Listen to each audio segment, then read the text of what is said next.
Hello, everyone, and welcome to another episode of the Top 10. I am John Rocha. And I am Matt Knost. We're here to bring you another week of movie discussion here on the show.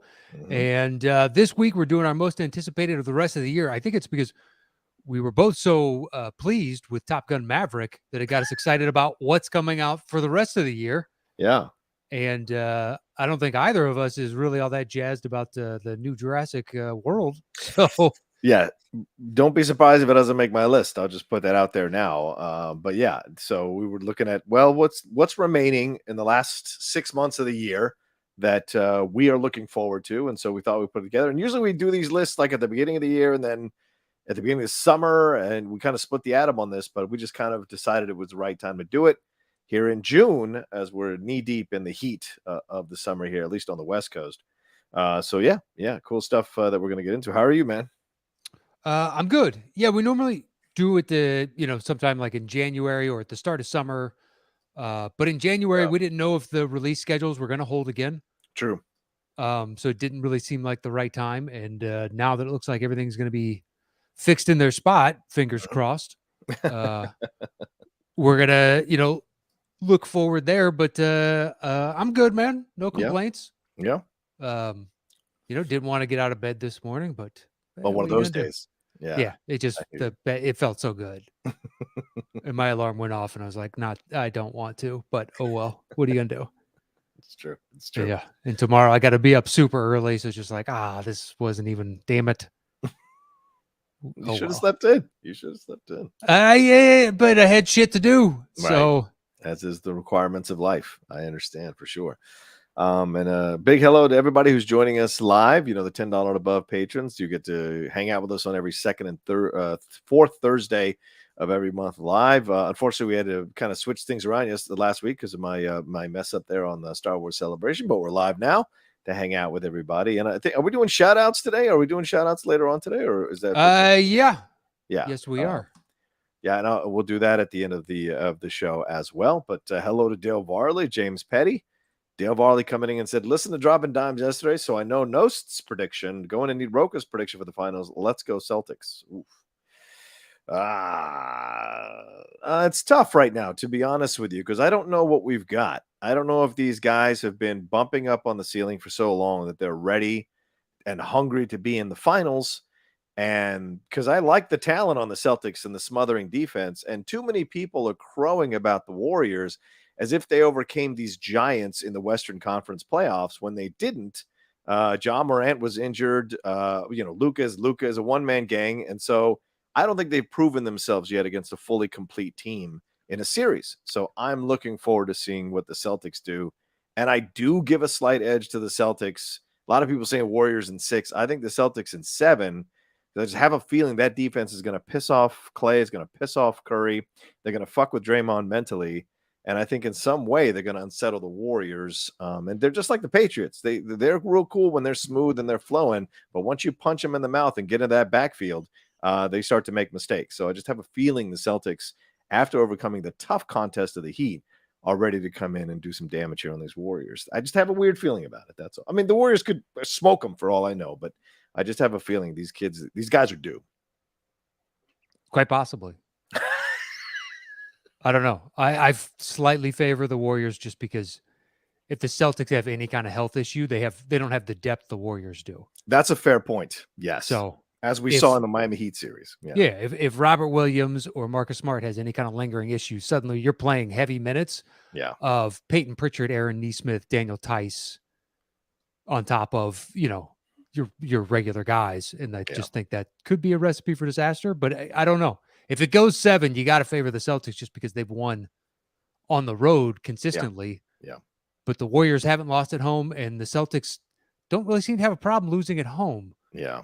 So that could spell disaster for the Celtics. I don't know. I wouldn't be shocked if either team won. This isn't like one of those years where it's clearly this team's to lose type of situation. So, and all the advanced metrics and analytics favor the Celtics and quite heavily. Wow. Oh, I didn't know that. Okay. Yeah. Like all the various websites that have their LeBron rating or Raptor rating or whatever the case is, they all favor the Celtics, and some of them dramatically. Wow. Okay. So Yeah, I don't know.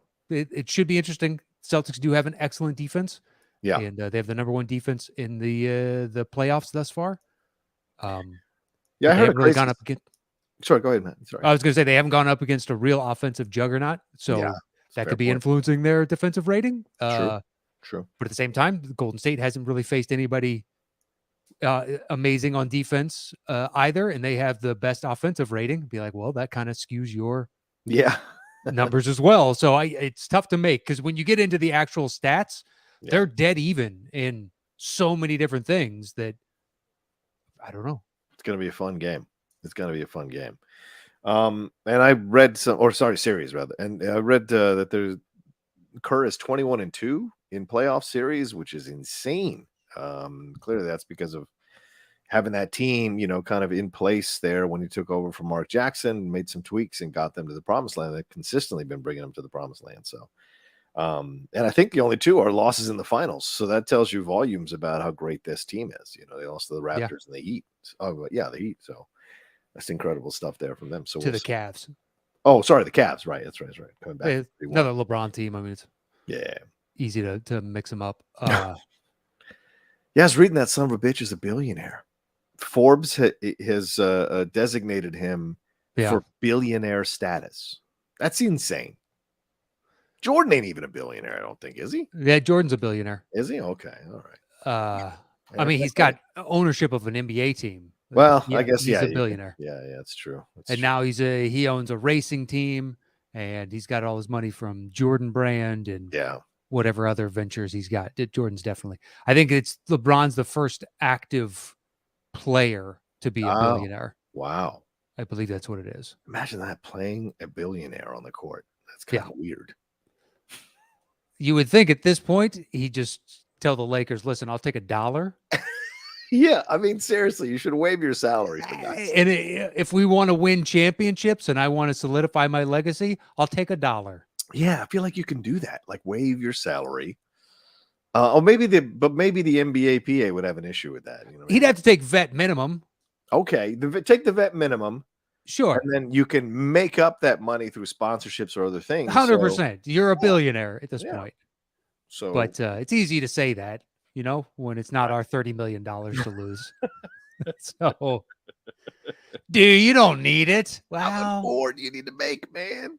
I mean, there is like, what could you buy with that you can't buy already? It's true. It's true. Yeah. So, he's got so many investments here, which is he's got the Beats by Dre. He sold that to Apple in 2014. He shares Blaze Pizza, Beachbody, part of FSG, who own Liverpool, which has always been a nice thing, and the Red Sox. And he has $80 million in real estate holdings, including a $10 million mansion in Akron, Ohio, and 2 homes in LA, which he paid almost $60 million for. Well, that $10 million home in Akron more than likely is a wash. Right. But yeah, unless the real estate picks up around it, right. You never know. But it could be a situation like MC Hammer that built that massive mansion in Oakland, overlooking on the hill, overlooking his old neighborhood, and then couldn't sell it for a fraction of what it was, just because the neighborhood doesn't justify homes of that expense. Yeah. So there were no buyers. You never know though. Maybe there are in Akron. I don't have the slightest clue. No one wants a house looking over that neighborhood in Oakland for the price. Not at that price point. Wanted, Not at that some obscene amount of money. They've got and he's produced that new film that's coming out on Netflix in a few days.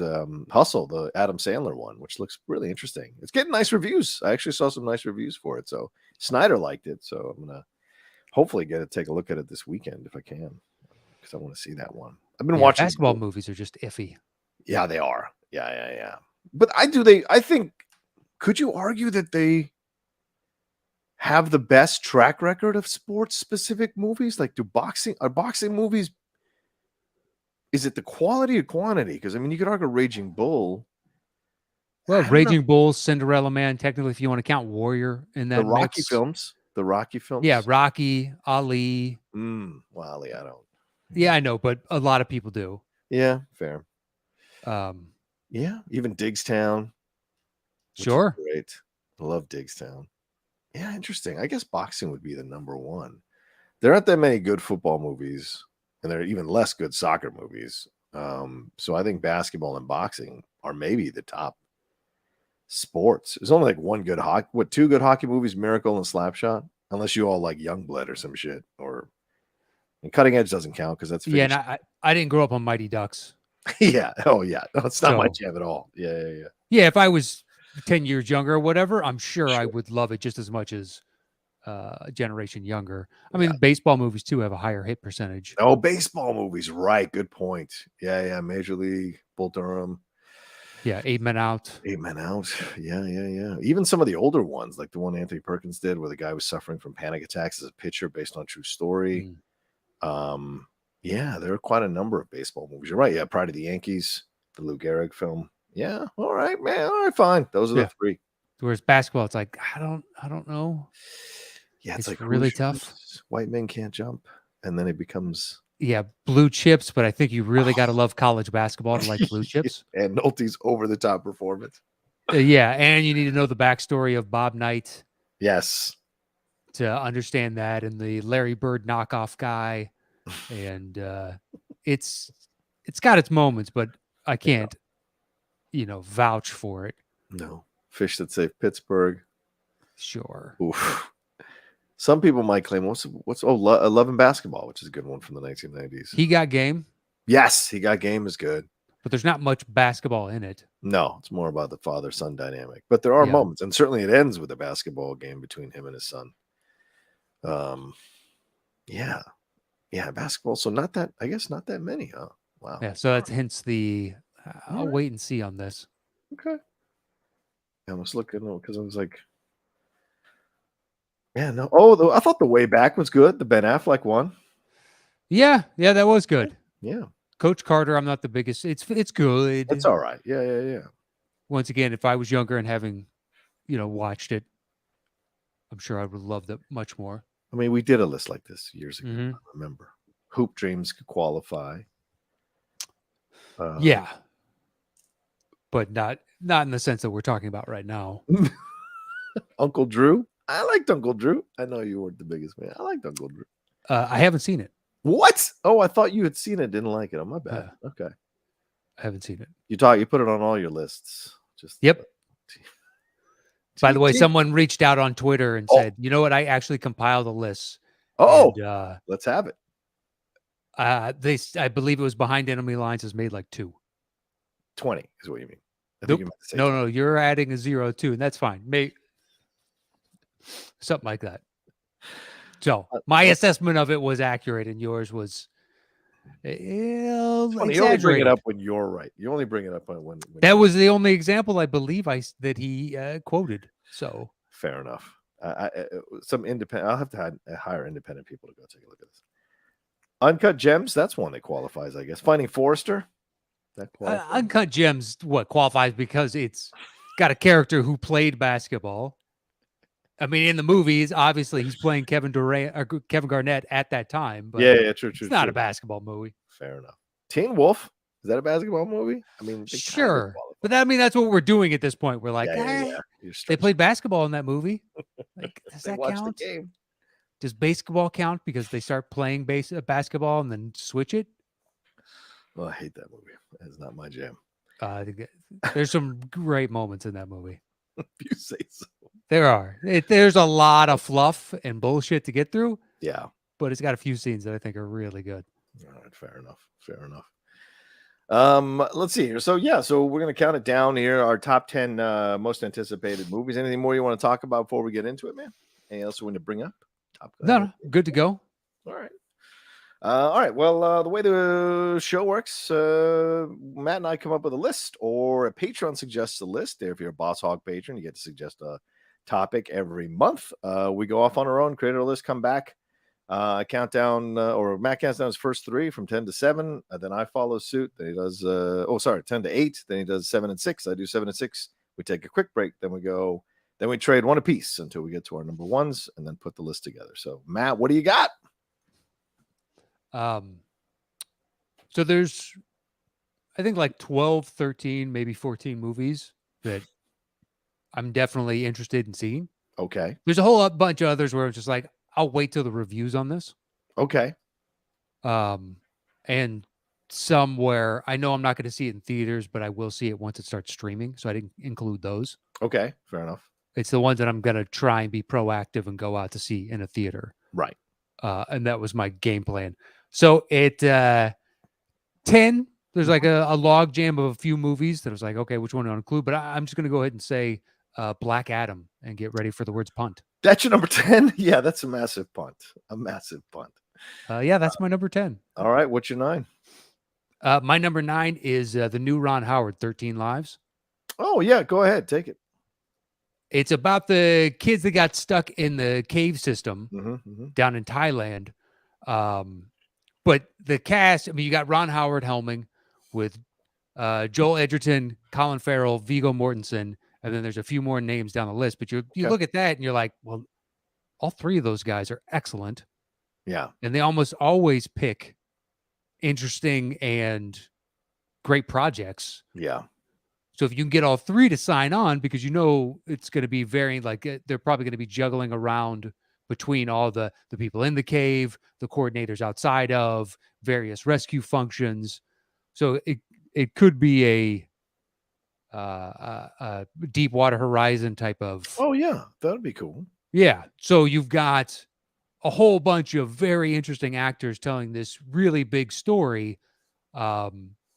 And I remember everything as it was going down in the real time of this. I'm curious as to whether or not they make an Elon Musk character. Ooh.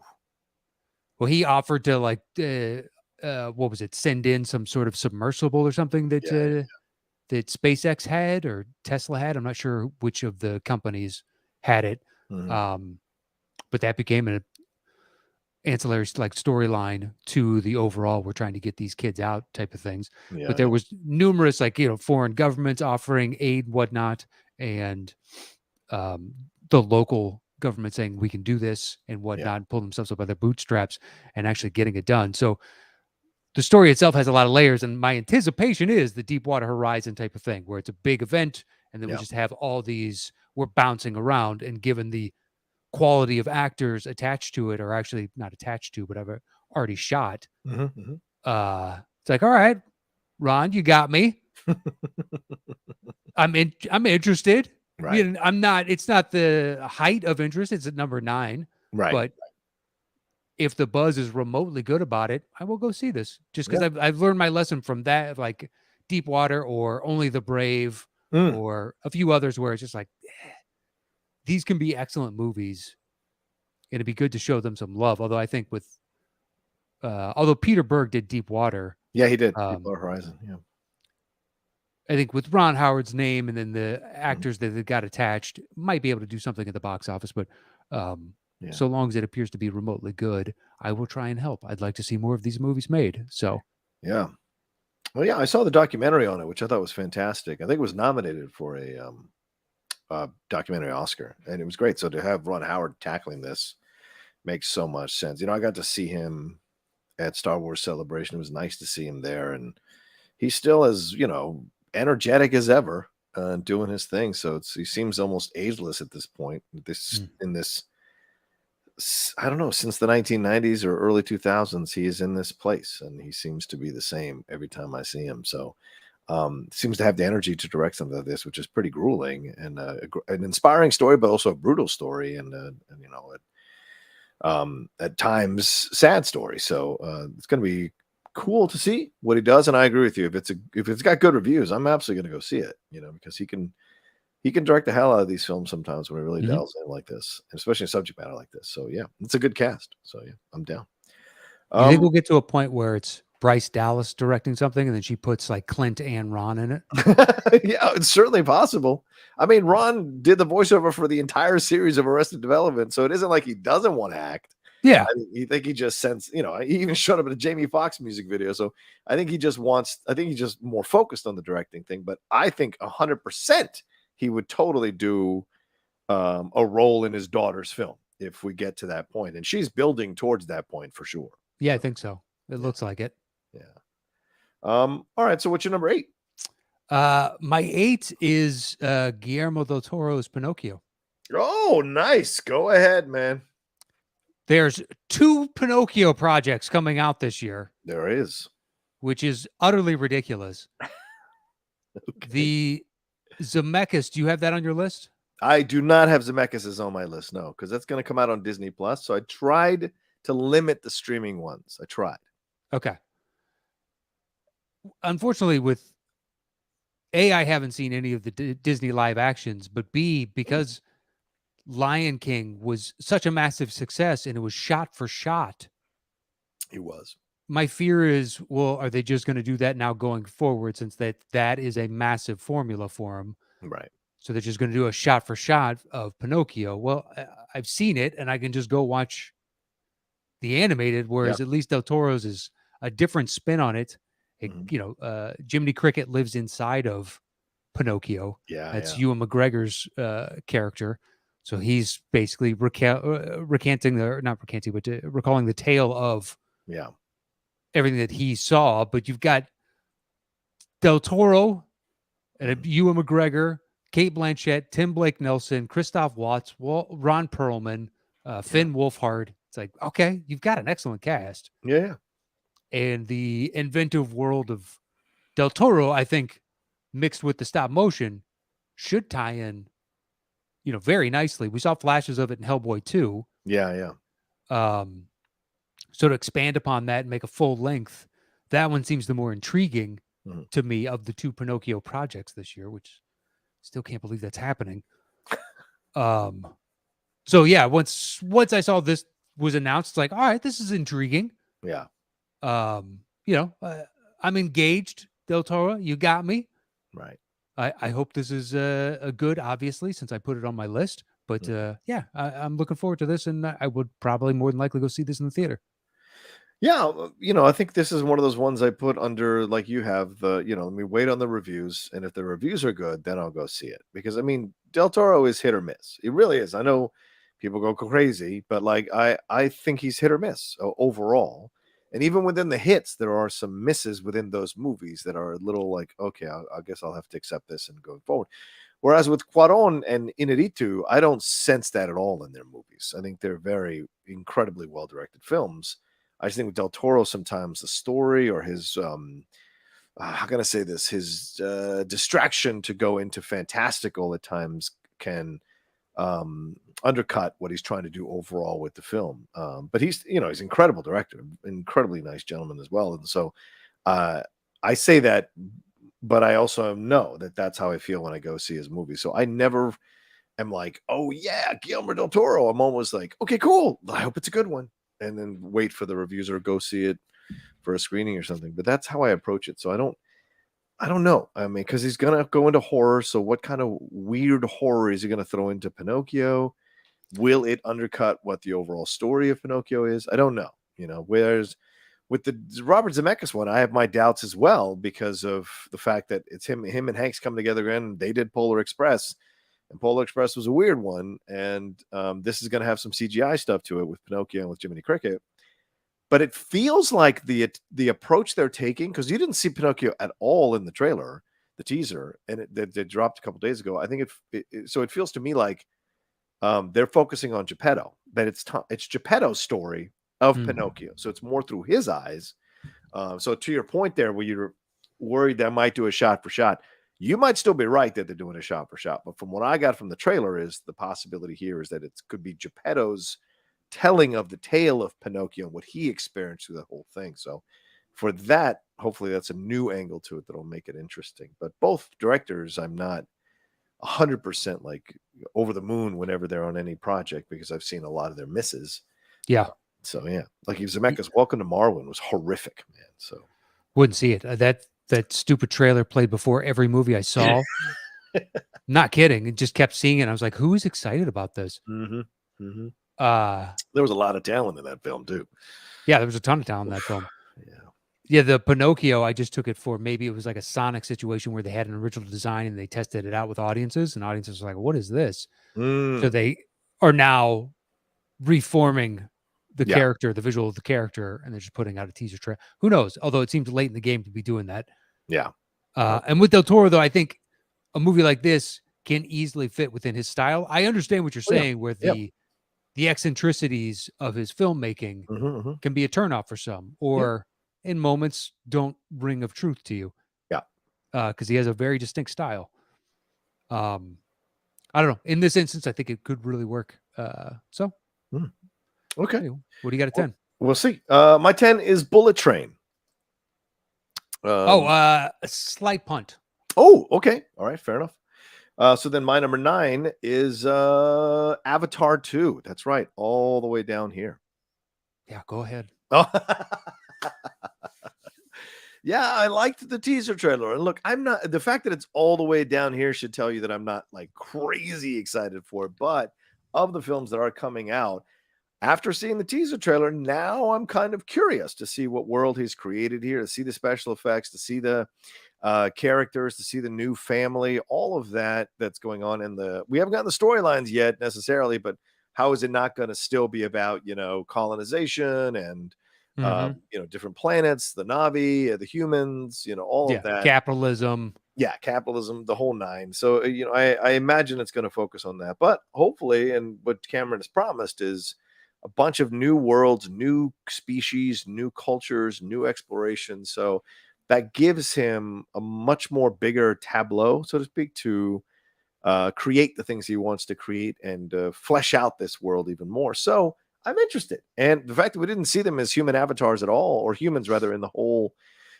trailer makes me very curious to see if we're only going to get occasional scenes with them as humans, but we're going to spend a majority of the time with them as Na'vi.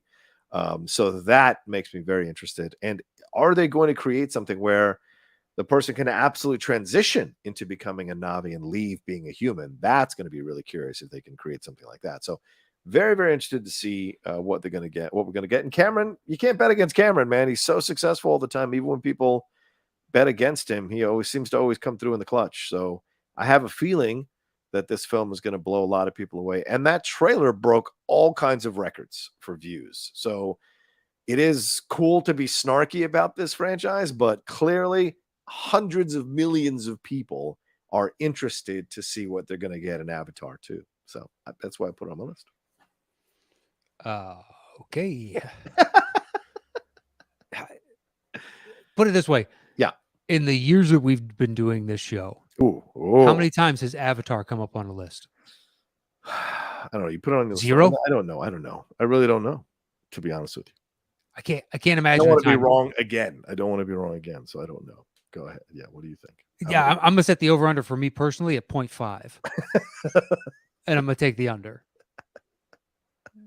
It was one of those like cultural phenomenon in the moment type of things. And I have not had a conversation about it since, other than to have a conversation of, man, we never talk about Avatar. Remember how big that was? That's the only conversations I've had about Avatar since. It's not like, oh, this shot was amazing, or I love this character, or whatever. None of it. I saw that trailer. It's like, okay, they're in water. This feels like a fast situation. Are they going to be in space by the 12th of these, Kent and Jimmy? Like, where's this going eventually? This time we fight with lava. Oh, okay.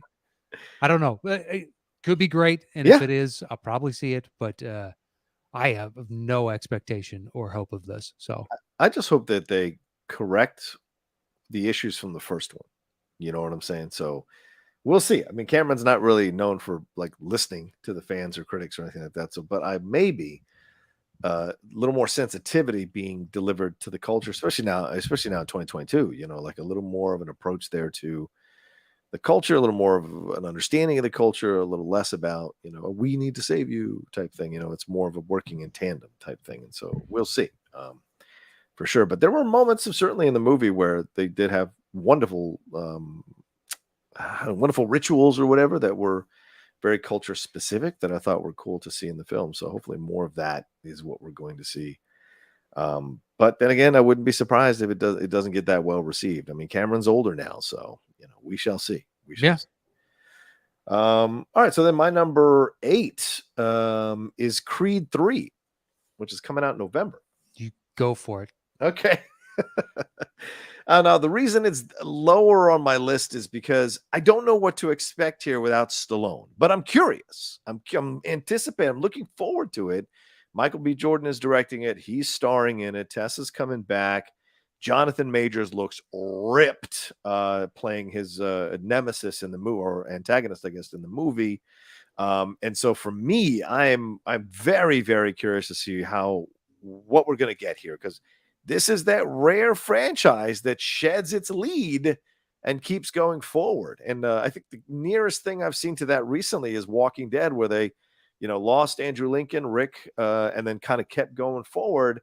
Didn't quite work initially, but seem to have found their footing over the last few years, according to a number of people who are still watching it. So it's possible. It's just asking a lot of a franchise to remove that specter of Rocky Balboa. That is massive to remove from your franchise. So I wonder if it's going to work, and if the path they're walking is going to appeal to a lot of people or appeal to a smaller segment of the populace. I'm very, very curious to see. So yeah, but I'm anticipating it because I want to see what Michael B. Jordan can do with this. And I like the first two films. Yeah, I'm assuming that thing's going to do great at the box office. But you have no interest. You didn't like any of the Creed films? I didn't see Creed 2. Okay. So I don't know why I would go see Creed 3. Is there a reason you didn't see Creed 2? Is that your thing? Because I thought 1 was okay. Oh, okay. And I'm in the minority. Everybody loved it, thought it was amazing. It's just like, It's hard for me to buy into a world where a guy has fought amateur fights in Mexico, and just because his dad was former. So you're telling me that if you'd never heard of Mike Tyson's son, and suddenly they're like, Mike Tyson's son is going to be fighting for the heavyweight championship, and you're like, where's he been fighting? It's some bar fights in Mexico? No fucking chance that anybody cares. Well, Rocky was fighting, nobodies at the bottom of a church in Philadelphia, and then got a shot at the title. So, I mean, it happens. That's the whole point of the show. Yeah, except he was actually fighting in the States professionally, whereas that dude, what do you have, like 1 or 2 legitimate fights, and then the rest were these under the table. It's a good question. Unsanctioned. I don't know. I haven't seen it since I originally saw it. I was like, I can't buy into this premise. Yeah. But that being said, sometimes I'm just looking for an excuse to not buy into. So I can understand that. I tried at moments at Top Gun. It was it was so good it didn't matter. Yeah, right. You tried to kill it. You tried to. Not try to just I can't be enjoying that. It can't possibly be this good. And then you're like, I guess it is. At one point, I was like, here we go. The first bar scene. Oh yeah. When he walks outside, and that's when he turns to look back in. What's transpiring in the bar? I don't want to say anymore if you haven't seen it. And I was like, okay. Yeah. But then all the rest of it was like, it's the best fan service I think I've ever seen. Yeah. It's the most honest. They just did it with such a deft touch. Yes. It's really impressive. And I'm curious to know how much of the actual dog fighting scenes are real. Yeah. Well, I mean, he rode in the he wasn't allowed to fly it, obviously, but he was allowed to simulate flying it as a passenger in those fighter jets. So it looked like it was him doing it, which was great camera work. I mean, great camera work. So just so cool to see that overall. And it was, I mean, just phenomenal scenes, man. Dude, just great stuff.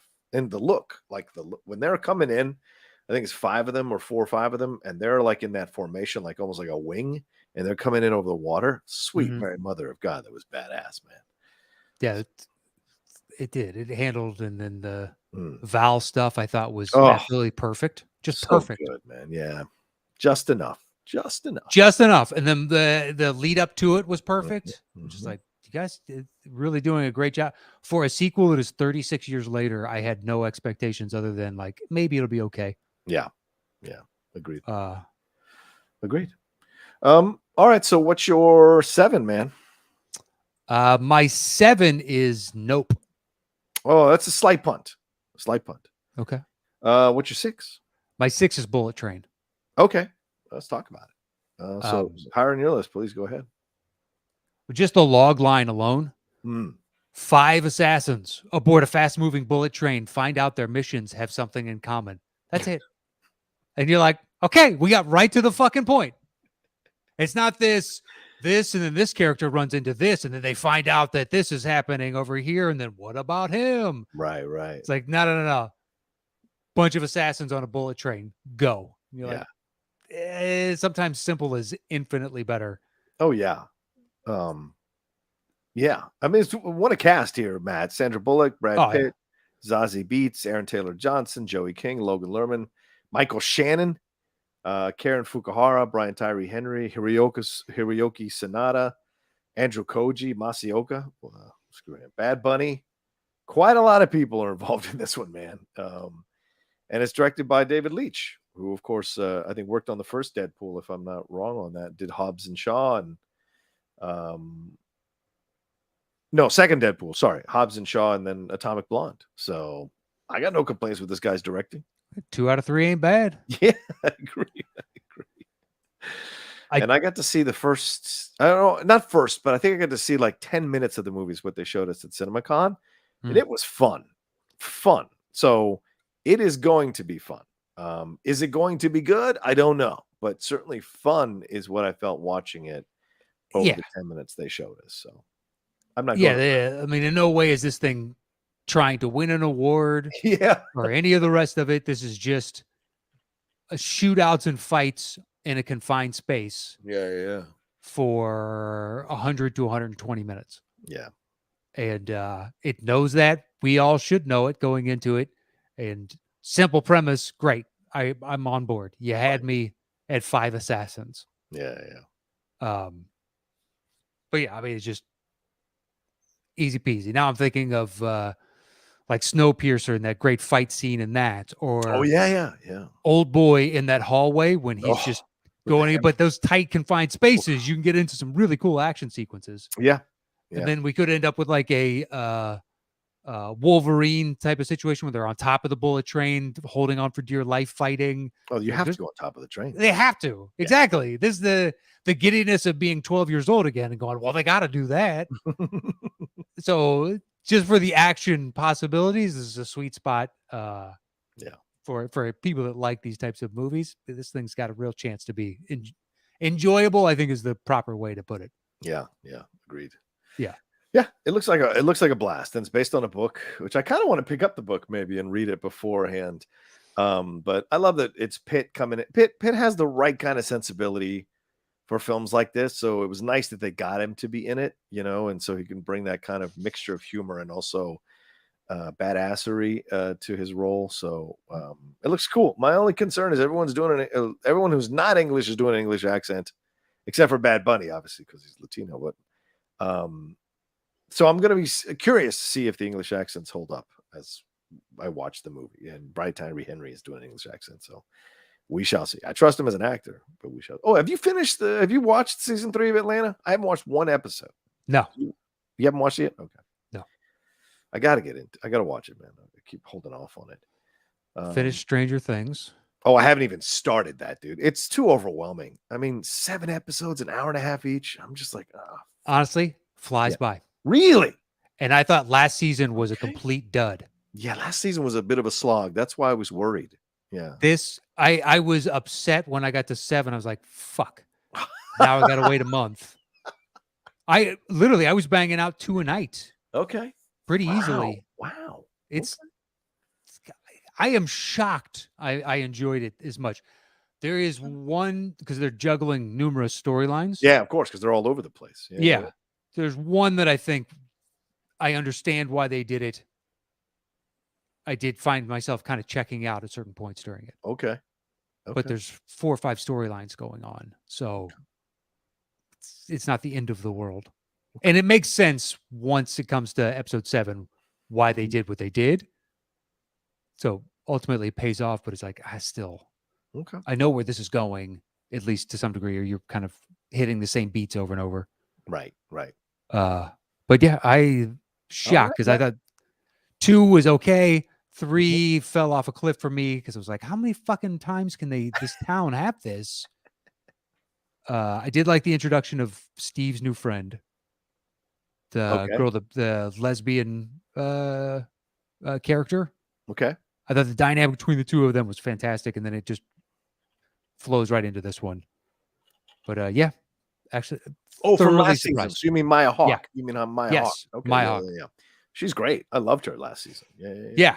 She was my favorite part of last season. Yeah, I think I would agree with you, bro. I would absolutely agree with you. Okay. Um, All right. I'll spend my Saturday Yeah. watching this thing then. It's Okay. surprised.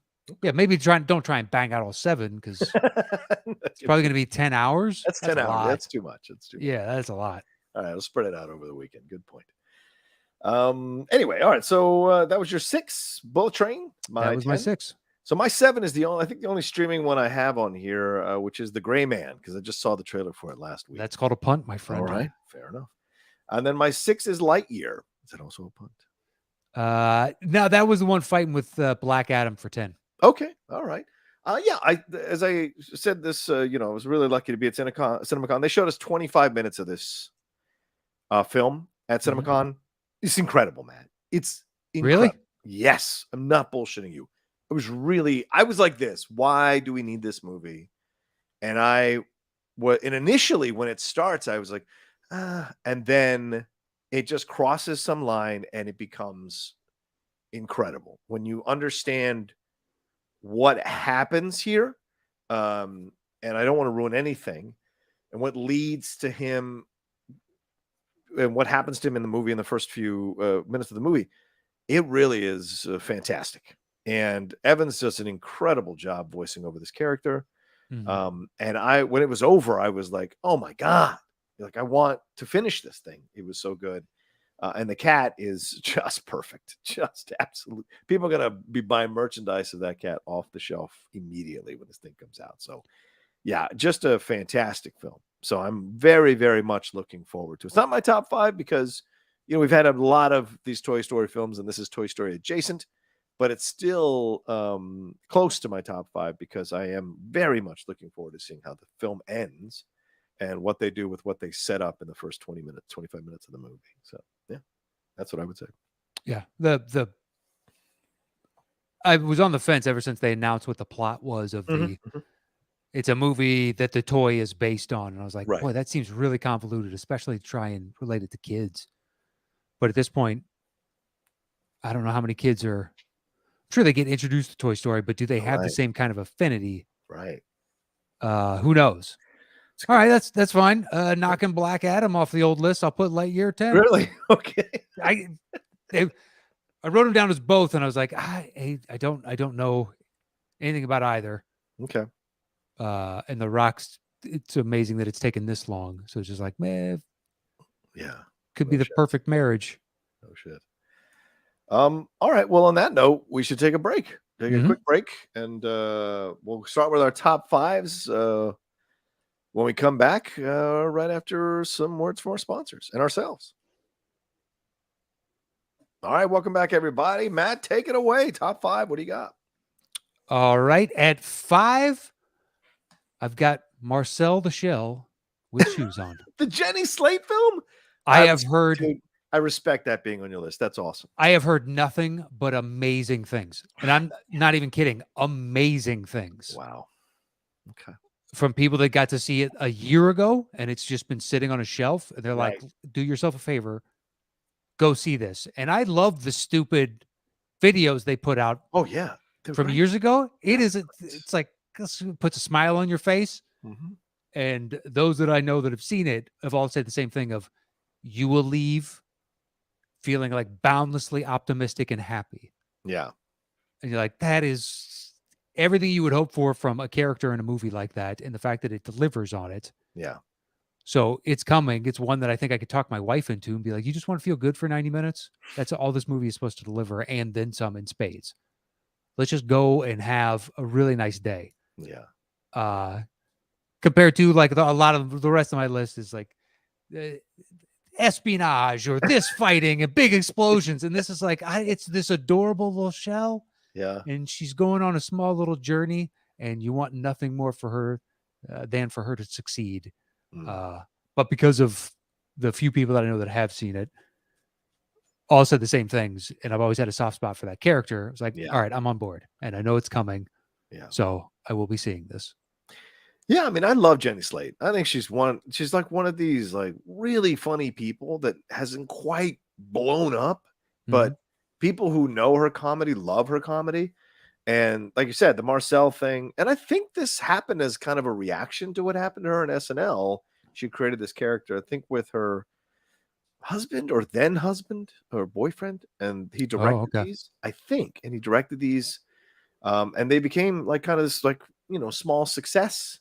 Yeah, And I think there's a book or something like that came out like that. It was a yeah, that little, sounds about right. yeah, and so all this, and then of course she came on as an actress, and she's been coming on and doing stuff and popping up and stuff like Parks and Rec and other films, and she had that rom-com earlier this year that Well, came she out was on in Amazon Everything, Prime. Everywhere, All at Once. Yeah, she was in Everything Everywhere All at Once as well with a funny ass role there. So, and she even dated Chris Evans for God's sakes for a while. So I mean, she's living in a very very interesting life, and I love her interviews because she's actually really charming and interesting and funny and different and unique. And so, when I saw the trailer for this, which I think came out 3 weeks ago or something, or a month ago, I was immediately charmed, man. Because like you, I've watched those smaller ones that are really great because her voice is so interesting what she does with it.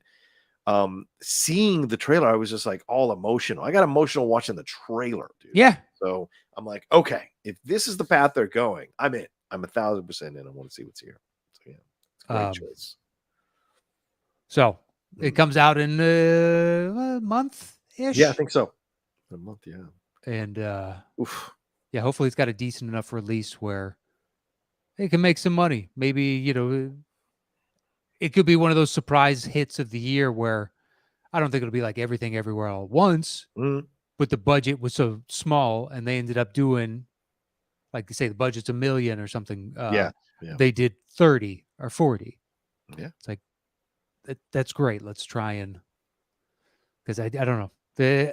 As much as I don't agree with the Scorseses of the world, I do kind of understand his sentiment of, is everything just going to be superheroes? Yeah. Yeah. So I don't know, try and go out and support and get something else out there to be a success, so we don't just get everything superheroes. Right. That's a fair point. Although I think a lot of studio execs are going to learn from this year is multiverses are what audiences love, because two of the biggest movies of the year so far have been multiverses. So yeah, it's the wrong lesson to learn from them, but I agree. I could easily see that being the next 3 years slate. Yeah, absolutely. Okay, so then my number 5 is the punt from earlier with Nope. Okay. Yeah. I'm looking forward to this one because I liked Us and I definitely loved Get Out. So this trailer looks fantastic, and even the extended footage they've shown online makes it very very interesting. And the fact that he's dealing with UFOs, where is he going to go with this? Like, it's such a ballsy decision or gutsy decision that could completely blow up in his face, overreaching a little bit here, but I admire the guts. So I kind of want to see what we're going to get here. The racial illusions are all there, but also this story about a UFO. What does this mean? What is this all about? How is he going to tackle it?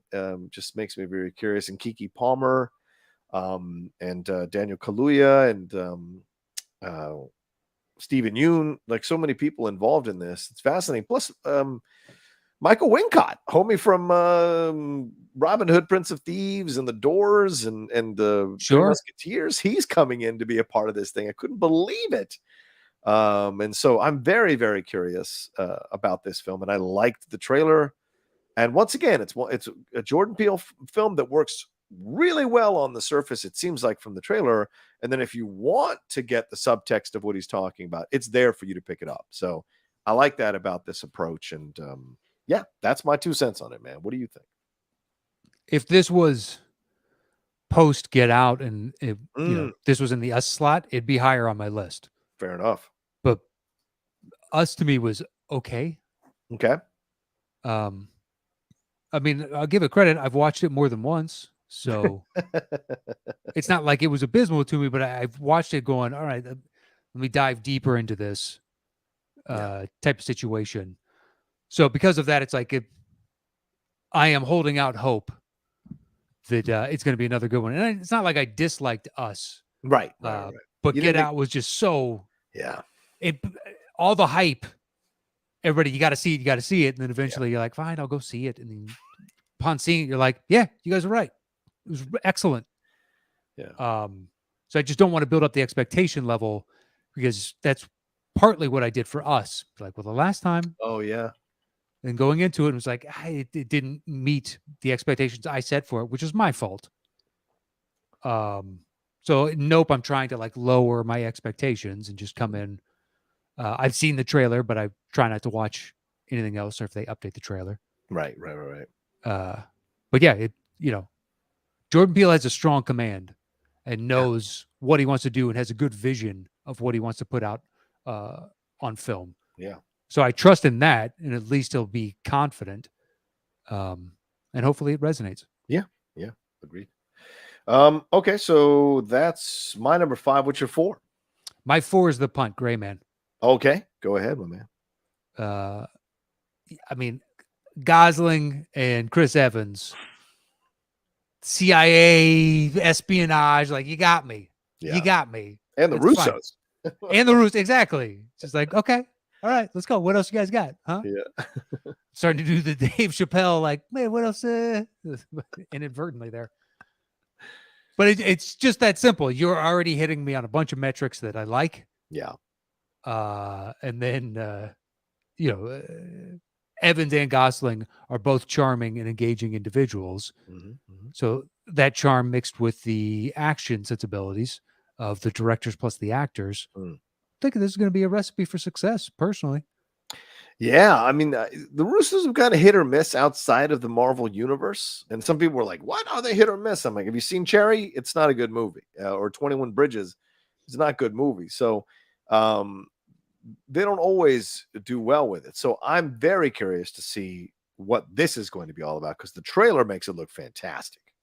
And apparently they spent a lot of money on this movie. And someone was saying, like, I don't see where the budget is. I'm like, have you seen the airplane sequence alone? That looks like an incredible amount of budget, let alone all the buildings that they're destroying there on that as that tram sequence happens. So, and plus you put a mustache on Chris Evans and make him a villain. I'm down. I'm absolutely down. Exactly. As dumb as that is. Yeah. I almost said it a moment ago. Yeah. He's got a mustache. Yeah. It works. Yeah, just it like does. Cavill, putting on the mustache Cavill did in Mission Impossible Fallout. It worked, didn't it? Yeah, turn the villain, a hero into a villain. So I'm down. Plus, I think he enjoys playing villains now and having fun with it. Certainly in Knives Out and in previous stuff, like in Scott Pilgrim, he has an instinct to play it in a fun way. So I like that. So I'm very curious what we're going to get in this. But the action sequences look fantastic. The story looks interesting. And a lot of the dialogue that I saw in the trailer has me very curious. So, yeah, I'm down, dude. I'm absolutely down for this one. It's coming out soon, too, on Netflix. It's about a month. End of June, beginning of July, somewhere in that ballpark. Very, very curious. I tried to limit the streaming as well. Yeah. To get, but this one, it's more than likely going to be one of Netflix's last vanity projects, according to. As they said. Yeah. Yeah. In what world the Irishman, as everybody was pointing out, how is that a vanity project? Yeah, it is not. It's not. Spielberg has a vanity project this year on some level. Right. Didn't make my list. Spoilers. Okay, so then my number 4 is Elvis, the Baz Luhrmann film. Go right ahead. Oh, dude. I'm not. Am I going to be seeing it? Yes. Yeah, am I excited about that? Not really. Not really. If it was going to make my list, it'd be 10. He's going to drag you like Vader dragged that woman. I for me, dude, spoilers.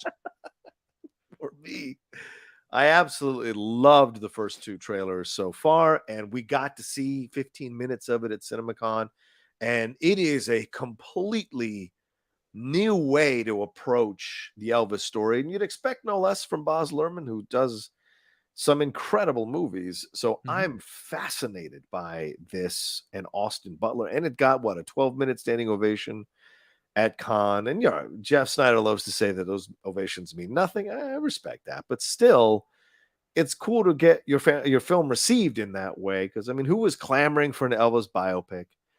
Who was clamoring to have Baz Luhrmann do an Elvis biopic? But somehow the combination of those two seems to have worked. And from the trailers, it looks pretty awesome. Now, Tom Hanks's accent and the fat suit or whatever they're putting him in. Am I a fan of that? No.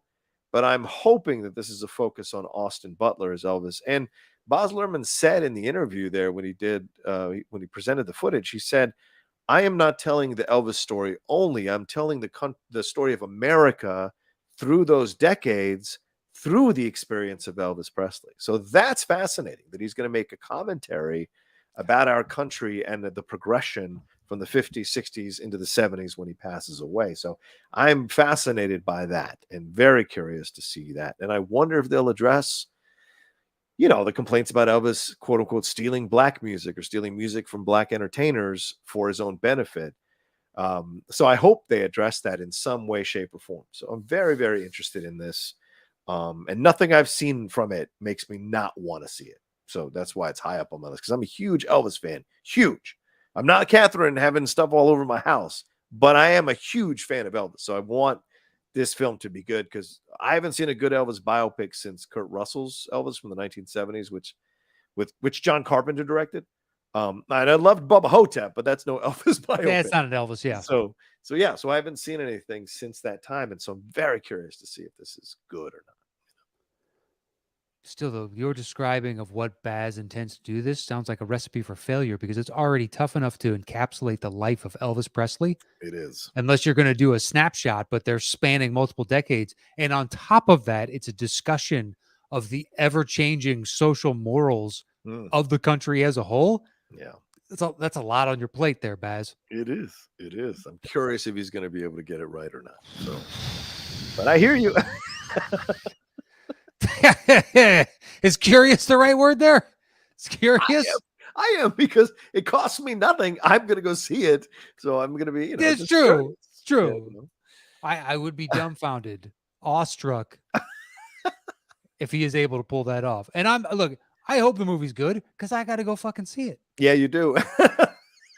So I'm hoping it's really good and I get to eat these words, and I'm the biggest fan of it. Genuinely, I would rather that than it sucks and be like, well, I was right. And be like, all right, soggy diaper. Yeah, right. Yeah, or as a slog or something. Yeah, good for you being an asshole. Great. Confirmed you're a prick. So I'd rather it be good, but he's biting off a lot there. He is.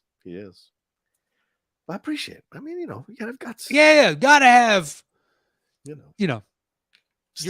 reach should exceed your grasp. Yes. You should always be reaching for the stars, but Casey Kasem over here. All right. Well, that's not a Kasem line, but all right. Yeah, it is. He says it at the end of the top 40 all the time. Reach for the stars. Oh, okay. I thought you meant the reach exceeding your grasp. No. The reach for the stars. Always keep reaching for the stars. That's how you end it to every top 40. That's great. That's a reference for anybody who is 37 and older. May I introduce you to our audience, Matt? Kasem was on his way out when I was a kid. He was still there though. But he was. Oh shit! Shadow Stevens was really on his corner. Shit, Shadow Stevens. Yep. Dude, I haven't heard that name in years. Exactly. That's because once people stopped giving a shit about radio DJs, Shadow Stevens' star dimmed quickly. Seacrest is the closest thing we've had to Kasem since. Yeah. He's the only thing that's even remotely equivalent in a modern age. Yeah. Casey Kasem producing the Kardashians. That's hilarious. Kim, do this. I had no idea. Seacrest is the producer of that? Oh, yeah, dude. Are you kidding? He does.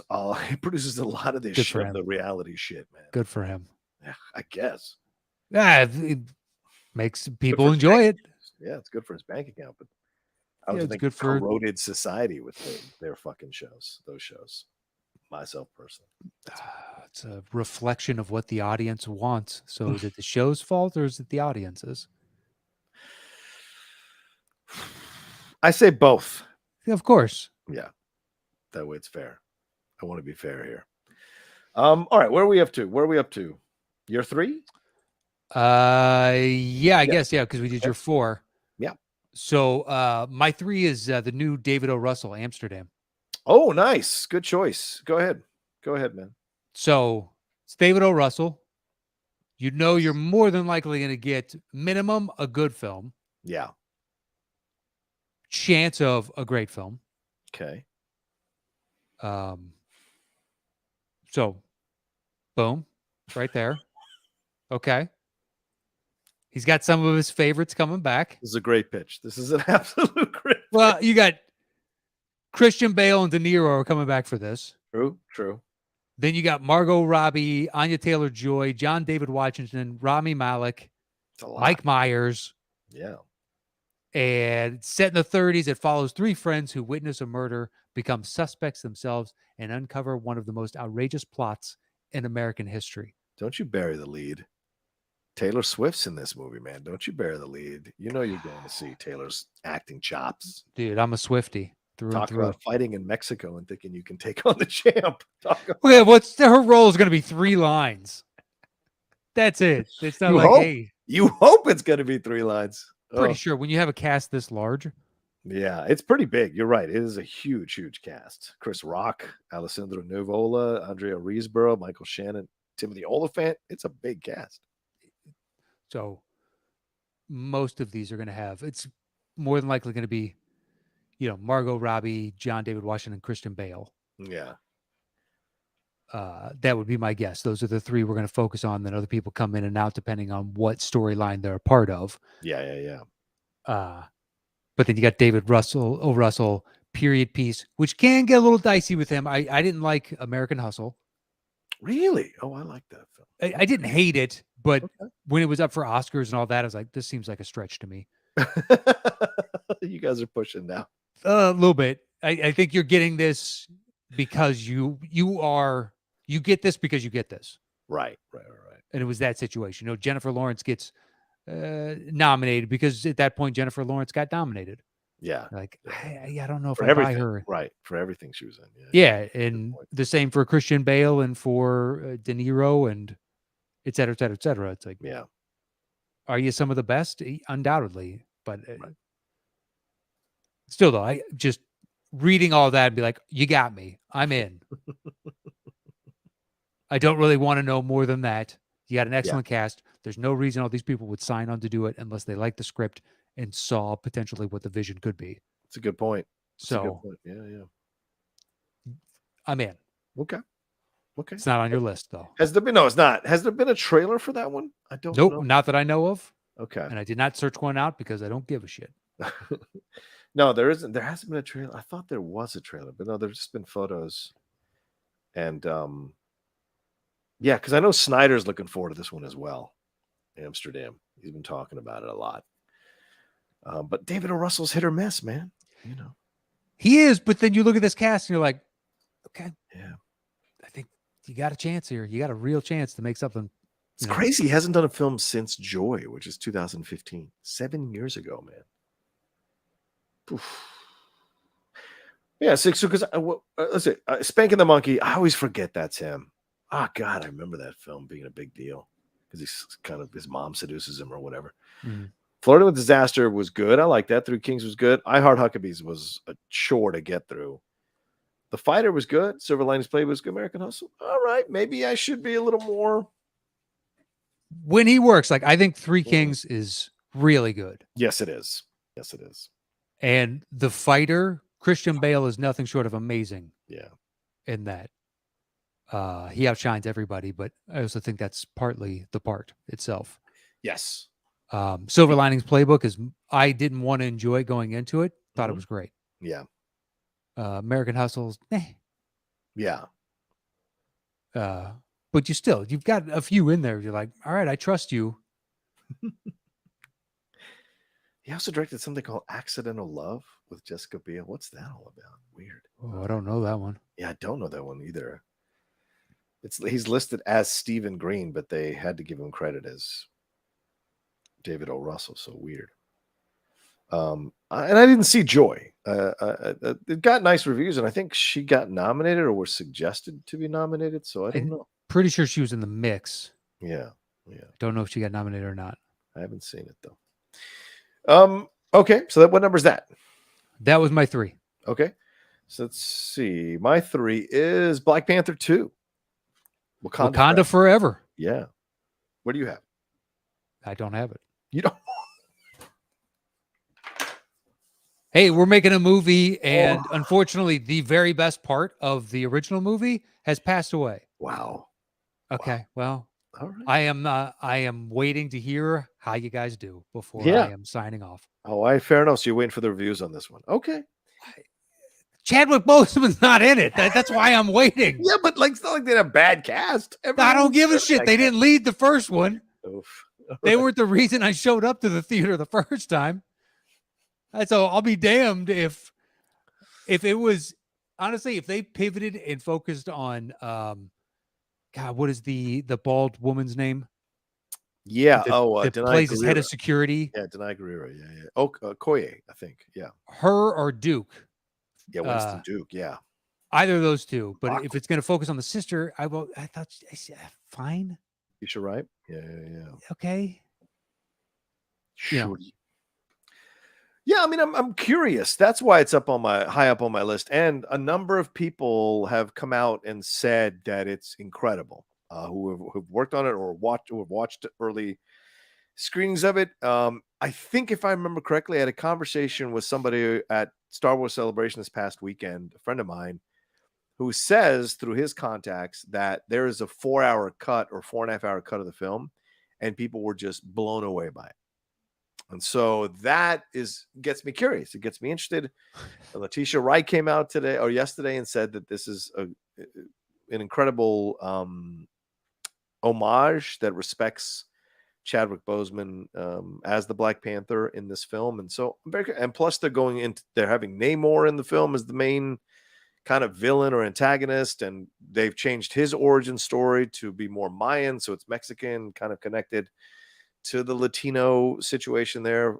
So I'm very interested into seeing if all the pieces work. And as you said, Matt, if they make it work without the main reason the first one worked, that'll be an even greater achievement, I feel like. Oh yeah. Overall. So I am hoping it's good because it's been plagued by a lot of issues. The rumors about the anti-vax stuff, the scripts being rewritten, things of that nature. So certainly Ryan Coogler, it's maybe one of the toughest tests of his career to constantly be changing things around and moving things around because of outside situations and stuff he didn't know about. Like, according to him, didn't know about Chadwick's cancer until later. So very curious. So we say anticipated. I'm in anticipation of this film and hoping that it's great because I want to love it and I want to keep this. This character is still going in the MCU in some way, and I'm very, very interested to see how they make it, who they decide to give the Black Panther mantle to. So that's what I would say on that. Yeah, I'm just okay. Eagerly, I am anticipating as well to see how they pull this off. But when you said someone saw a 4.5-hour cut and they were blown away, you easily could have finished the sentence with how much money that Marvel spent on this, because it looks like a train wreck. Like, who knows? I don't know how that sentence ends. 4.5-hour cut. That sounds like you guys have shot way too much, and you don't have an idea of what this movie is. That's a possible point of view to take on it. I can totally understand that. Yeah, I don't. It's hard to be on the outside and hearing information third, fourth, fifth hand, right, and make heads or tails of any of it. Like, I'm not rooting for its failure. I know that, but the best part of the first one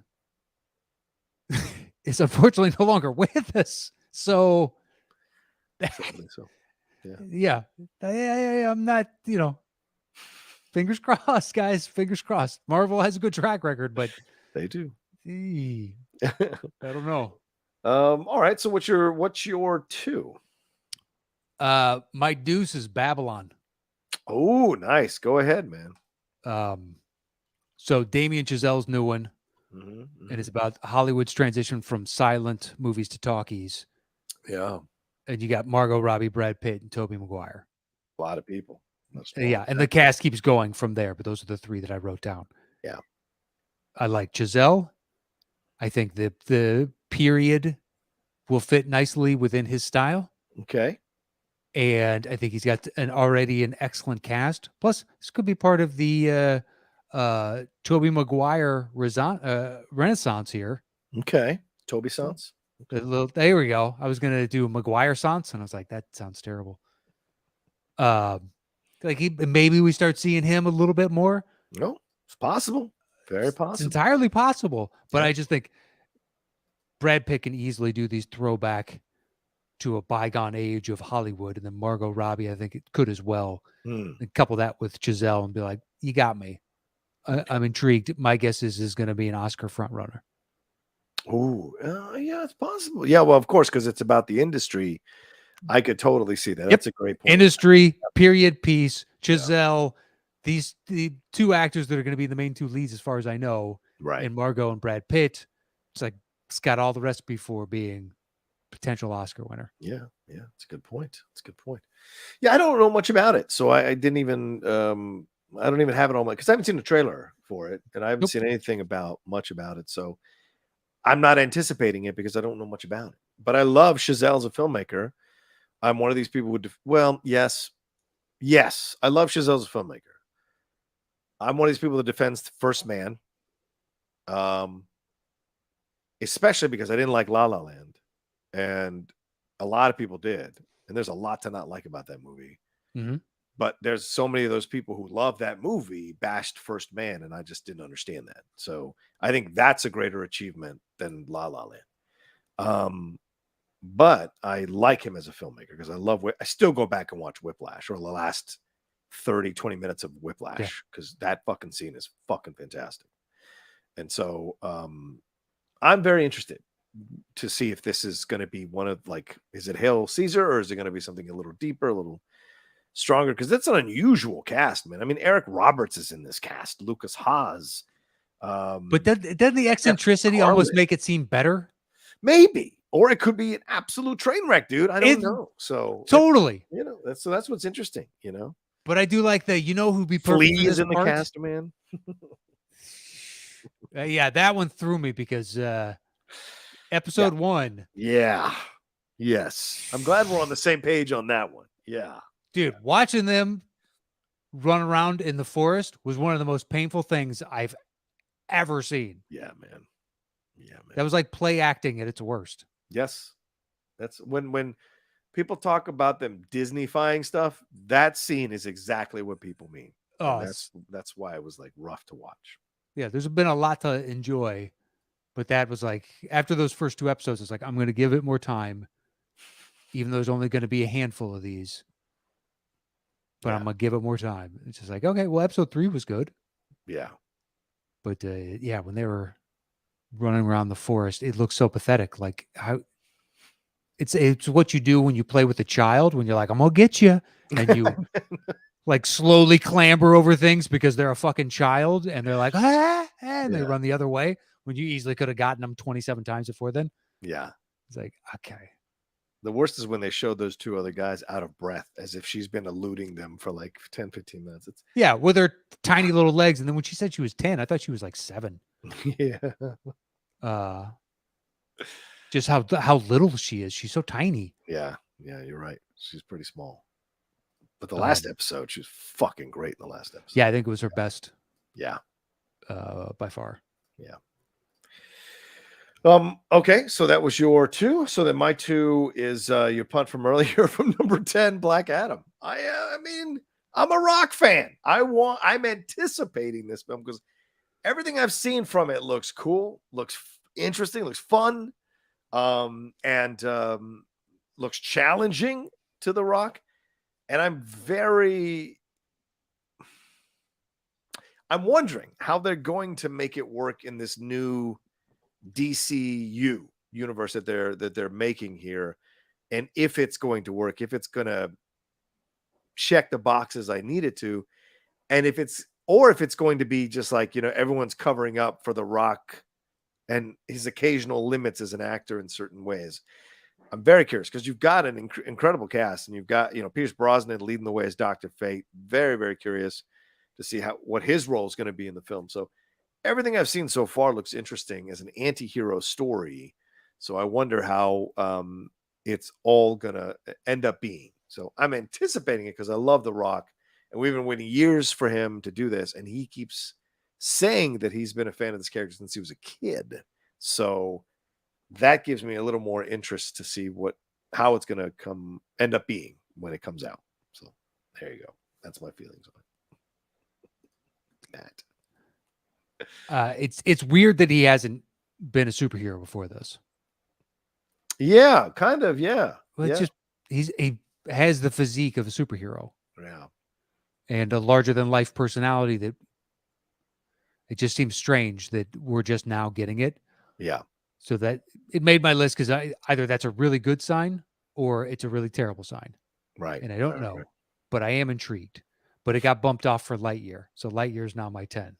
Oh, that's right. That's right. Lightyear's now your 10. My apologies. But yeah, there's a lot here. I mean, they're going to introduce the Justice Society of America. So how is that going to come across? Hawkman looks pretty badass with those wings.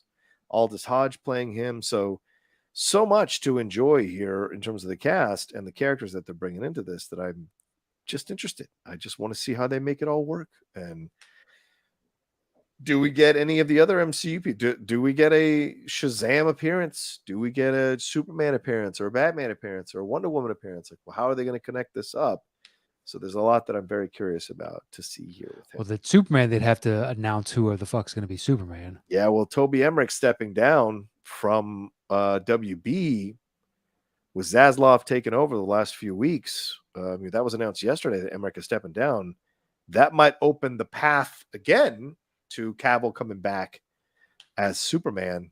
If Zaslav thinks it's the right move. So everything's in flux now at WB again because he went after J.J. Abrams.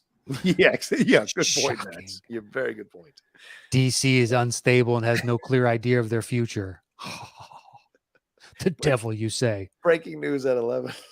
Yeah. And DC announces they're going to have another standalone Batman movie. Shocking. Or another Joker movie. One more attempt at the Suicide Squad. Yeah, it's just wish him nothing but luck, but dear God. Yeah. So a lot's in play here. So we shall see. All right, what's your one, man? My one is Thor: Love and Thunder. Damn right it is. Mine as well. Oh, the newest trailer. Oh my God. Haven't seen it. Don't want to see it. Someone tweeted it at me, and I was like, "How fucking dare you?" I saw the original, and it was hard to escape during all the basketball playoffs. Oh, sure. And I know it's going to be, the new trailer is going to be hard to escape in the finals. Oh, yeah. But I have just been hitting mute and looking averting my gaze. Legitimately, that is what I've been doing. I don't want to see it. I want to go in with as fresh eyes as humanly possible. That's fair. I can respect that. Thor Ragnarok is, I think, pitch perfect. Yes, agreed. So, all right. So, how do I talk about this without mentioning anything? Okay, so here's what I'll say. I really enjoyed both trailers, which has upped my anticipation to the highest level. I love that Taika's coming back. Mm-hmm. Love that you're introducing Natalie Portman and that whole storyline from the comics and how that all works. We're seeing more with Tessa as Valkyrie, so I love that. The Russell Crowe scenes have been hilarious so far. Yeah, visually, dude. Visually, the film has knocked me on my ass. Because it's like a Frank Frazetta old Conan drawing come to life. And I love that. Yeah, but come to life with a smirk on its face. And I love that approach. The 80s metal approach, hair metal approach is everything.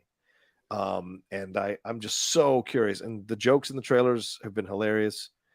So all of it just works so well. And you've got a Thor who is contemplative and reflective. And that's a great next step in the journey that we've seen him in from the first Thor movie all the way through all the MCU films to now. So much of this looks, if they get it right, this is going to make money hand over fist, man. Just so much money, dude. If they get I just think like between the two of them with Hemsworth and Taika, they have such a strong handle on where this character is. So much so that the Russo brothers, brought Taika in and had a confab with him and Chris. It'd be like, you guys have updated and grown this character to a degree that we really need to reflect that in how we portray him. Right. Because they have put their stamp on him so definitively. Yeah. And he's probably the MCU character that's had the most growth and maturation over the course of these movies. I think I would agree with you, man. Absolutely. Yeah. From where he He's started changed and developed. Yeah. With added depth and layers. It's also nice that they have the Loki character, so you can explore right plumb more depths than you can with other characters. But unless this thing is dog shit, A, it's going to make a lot of money, and B, I will be seeing it. I'll be seeing it in the theater regardless. Yeah. This one's bulletproof to me, just in that I know I'm seeing it, even if everybody says they hate it. Yeah, fair point. Okay, well, there you go. That's our 10 most anticipated films of 2022 yet to come. We're going to put this list together and count it down, and then we'll do some shout outs, and we'll get on out of here. I'm going to grab the bongos, Matt. All righty. All right. Nice. A little rosin up the bow. All right, so Thor, Love and Thunder would be number 1. Yeah. Boy, at this point, I think The Gray Man at 4.6. Wow. Would be 2. Okay. Nope is not. It doesn't, because of 5 and whatever's lower on your 7. list. All right. Black Adam no longer made your list. You don't have Black Panther 2, and Elvis isn't on your list. Okay, fascinating. All right. Yeah, it's going to be, I'd say Nope, then Bullet Train. Okay. Gray Man is on there already? Gray Man is 2. Right. So those are all the common ones, the ones we have in common. Yeah, where it's got some. We also have Lightyear, which now is my 10 and your 6. Do you want to hold off on that one? Where are we at right now? We've got 1 through 4 done. Yeah, let's hold off on that one. Okay. I have Black Adam at 2. Do you have your 2? I have Babylon. Right, here we go. Babylon. All right, here we go. Babylon. Yes. There'll be some coin flipping here, son. I mean, do you really believe that The Rock has been a fan of Black Adam since he was a kid? I'm calling bullshit. I'm calling bullshit. Oh my gosh. How dare you accuse The Rock of lying? All right, so Black Adam makes it. See? Hey, I'll not have your slander about The Rock. How dare you? It's just one of those things of, it's what you say. It's like what you said about the Wakanda Forever. Yeah. They're saying all the right things, but it's all meaningless. It is. It's like when you ask a player, a ball player, like, "Oh, how'd you do tonight?" "Oh, we just team came together and resiliency. They had us in the first half. In the second half, we, blah blah blah blah blah." It's just like, okay, it's all meaningless. It's what you're supposed to say. Okay, fair enough. I think it is. Do you want to do Lightyear at 7? Yeah, sure. Lightyear at 7 works. Okay. We have 3 spots left: 8, 9, and 10. I have my 3. Okay. I have my 3, which is Black Panther 2. Okay. If you want to go against the wishes of a man who's passed away, go ahead. Feel free. Oh, did Chadwick say, "Hey, Matt, I'd like you to put this on your list of most anticipated"? If he did, I would. Well, Chadwick didn't say that, but I think a number of people feel this way about it. But all right, I respect. That's fine. That's fine. It's very Trumpian. A lot of people are saying it. That's what I've heard across the board. Yeah, look, it's a John Rocha type of day. Hey, gotta love it. Gotta love it. Honda Forever. And Amsterdam. And then I have my 5. Okay. Well, how many do we have left? There's 1 left. Oh, the battle. No, you take it, because my 4 is left. Elvis. Oh shit. Does it make the list? Elvis makes the list. Elvis makes the list. There you go. There it is. Wise men say. All right, let's count it down. The top 10 most anticipated movies for the rest of the year. Yeah. At number 10, Elvis. At number 9, Amsterdam. At number 8, Wakanda Forever. At number 7, Lightyear. At number 6, Babylon. At number 5, Black Adam. At number 4, Bullet Train. At number 3, Nope. At number 2, The Gray Man. And our number 1 most anticipated movie of the year is Thor: Love and Thunder. Yeah. Nice. Good list there. All right, Matt, are we heading over to the shout-outs? We are going to do the shout-outs. This is what we do for our patrons at the $5 and above level over at patreon.com/the top 10 with the number 10. And it's our way of saying thanks for supporting us each and every month. So we give you a little shout-out at the end of the show. And here we go. Go ahead and start us off. All right, Steve Smith. Drew Gorzicki. Fraser Jubb. Jason McDonald. Roby. That's it. Pele Cole. Eric Taylor. Deepak Maurer. David Steven. And Andrew Robinson. Francisco Ramirez. Michael Bauer. Colton Thompson. Henrik Winterland. Callie Onken. Lachlan Skinner. Charles Kim. Joseph Curran. Fred Castillo. Charles J. Clark. Yeah, Charles. Zachariah Kaufman. Jeff Dickin. Francisco J. Torres. Connor Teal. Michael D. Dyke. Tim Reimert. Dominic Greaves. Eric Bruin. Matt Simmons. Jeremy Bowers. James Petty. Nick Francis. Christopher Brockman. Blake Gaunt. Cameron Chapman. Alex Russell. Paul Cree. Stacy Flores. Luke Allison. Kristen Kurtz. Gareth Weldon. Timothy R. Williams. Nick Baldwin. Matthew Kearns. Cheney Taylor. Ahmad Ali. Darren Bush. Angela Dashner. Drake Fromsdorf. Josh Lawrence. Chelsea Lewis. Adelardo Fuente. Reagan Lovig. Rodrigo Valverde III. Andre Constantinescu. Steve Schluckebeyer. Catherine Samuels. Houston Bodley. Roque Orellana. Maurice Robinson. Brandon Caridi. Marlon AZ Badfish. What's up, Marlon? Ravi Prasad. Joe Fairley. Ben Cartwright. Josh Murphy. Michael Orikar. Josh Sachs. George Menchaca. Dale Varley. Wayne Murphy. Ashley Prowse. Johannes Schmidt. Sam Fernando. Kevin Fuss. Ryan McKenna. Brian Akins. Alexander Marzonia. Garth Wisenant. Mike Barrington. Noel Kelleher. Jim Payne. David Mitchell Baker. Andy Ortiz. John Keefe. Kristen Smith. Matthew Lee Cravens. Marcel Behrman. James Trapani. Drew Inns. Dan Nye. Matthew Hasso. Seth Shearer. Andrew Marker. Chris Jones. Luke Larson. Chris Cabrera. Robert Haley. And Anthony Casanova. Hello. All right. That is everybody. There are your shout outs for the month and our eternal thanks for supporting the show. Absolutely. And you can follow the show on Twitter at Top 10 Show or on Instagram and YouTube. It is /the Top 10 Podcast with the number 10. So please hit us up. You can follow me anywhere at Matt Knost and check out Settle the Score or Drop in Dimes if you want some NBA action. And that is it for me this week.